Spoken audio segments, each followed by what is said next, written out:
মায়ের ডাকে নতুন জীবন, ক্লান্ত মন, ভাঙা স্বপ্ন, যখন জীবনের পথ অন্ধকারে ঢেকে যায়, সেই মুহূর্তে একটাই শক্তি, যে শক্তি অন্ধকারকে আলোর রূপ দেয়, সেই শক্তি হলেন মা কালী। মায়ের স্নেহ। মা কখনো সন্তানের ভুল দেখে ঘৃণা করেন না। তিনি সব সময় আমাদের বুকের কাছে টেনে নেন।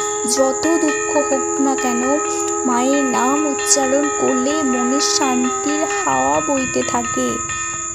ব্যাখ্যার সমুদ্র পার হওয়া, ব্যথার সমুদ্র পার হওয়া, যে মানুষ ভাবে সব শেষ, মা বলেন, না বাবা, সব শেষ নয়। যত বড় ঝড় আসুক, তোমার ভিতরের শক্তি আমি জাগিয়ে তুলব। তুমি শুধু আমায় বিশ্বাস করো। সাহসের জন্ম। ভয় হলো অন্ধকার, কিন্তু মায়ের কৃপা সেই অন্ধকার ভেঙে দেয়। মা শেখান, যখন পৃথিবী তোমার বিপরীতে দাঁড়িয়ে থাকে, তখনও তুমি এগিয়ে যাবে, কারণ তোমার পাশে রয়েছেন মা। নতুন সূচনা। যে মানুষ একদিন সব হারিয়ে ফেলেছিল, সেই মানুষ আবার উঠে দাঁড়ায় এবং তার জীবনে নতুন স্বপ্নের সূচনা হয়। এটা মায়েরই কৃপা, যিনি হাত ধরে বলেন, চলো আবার শুরু করি। হে মা কালী, আমাদের ভিতরের সব ভয় দূর করো। দাও ভক্তি, দাও সাহস এবং দাও সেই শক্তি, যা জীবনকে সুন্দর করে তুলবে। জয় মা কালী, জয় জগৎ জননী। মায়ের ডাকে নতুন জীবন, ক্লান্ত মন, ভাঙা স্বপ্ন, যখন জীবনের পথ অন্ধকারে ঢেকে যায়, সেই মুহূর্তে একটাই শক্তি, যে শক্তি অন্ধকারকে আলোর রূপ দেয়, সেই শক্তি হলেন মা কালী।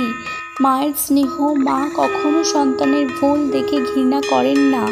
তিনি সব সময় আমাদের বুকের কাছে টেনে নেন। যত দুঃখ হোক না কেন, মায়ের নাম উচ্চারণ করলে মনে শান্তির হাওয়া বইতে থাকে। ব্যথার সমুদ্র পার হওয়া। যে মানুষ ভাবে সব শেষ, মা বলেন, না বাবা, সব শেষ নয়। যত বড় ঝড় আসুক, তোমার ভিতরের শক্তি আমি জাগিয়ে তুলব। তুমি শুধু আমায় বিশ্বাস করো। নতুন সূচনা। যে মানুষ একদিন সব হারিয়ে ফেলেছিল, সেই মানুষ আবার উঠে দাঁড়ায় এবং তার জীবনে নতুন স্বপ্নের সূচনা হয়। এটা মায়েরই কৃপা, যিনি হাত ধরে বলেন, চলো আবার শুরু করি। হে মা কালী, আমাদের ভিতরের সব ভয় দূর করো। দাও ভক্তি, দাও সাহস এবং দাও সেই শক্তি, যা জীবনকে সুন্দর করে তুলবে। জয় মা কালী, জয় জগৎ জননী।